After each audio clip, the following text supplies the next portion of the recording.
In today's video, I'm going to teach you how to insert pages into a PDF file in Adobe Acrobat. By the end, you'll know exactly how to add pages from another PDF or insert a blank page. Place it exactly where you want. And save your updated document with confidence. Start by opening your PDF in Adobe Acrobat. At the top, click the Tools tab to see the available toolsets, and then choose Organize Pages.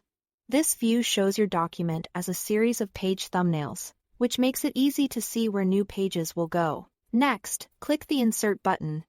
A small menu appears with your options. If you want to bring in pages that already exist in another PDF, select from File. Navigate to the PDF you want to insert. Select it and click Open. If instead you just need a placeholder or a new space to work with, choose Blank Page. Acrobat will create a plain page that matches your document's size and orientation, which is useful for adding notes or content later.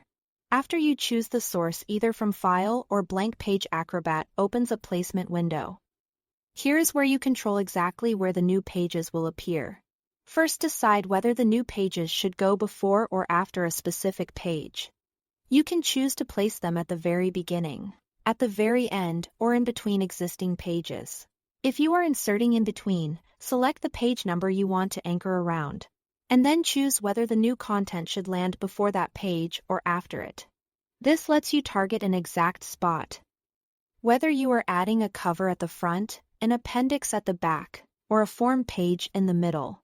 Once you've set the location before or after, first, last, or a specific page number, click OK to confirm. You'll return to the Organize Pages view and see your new pages in place. Take a moment to glance through the thumbnails to make sure everything landed where you intended. If something isn't right, you can repeat the insert process and adjust the placement options to fine-tune your result. When you are satisfied, save your PDF. Click the Save icon to update the existing file, or choose Save as if you want to keep the original and create a separate version with your changes. That's it. Thanks for watching.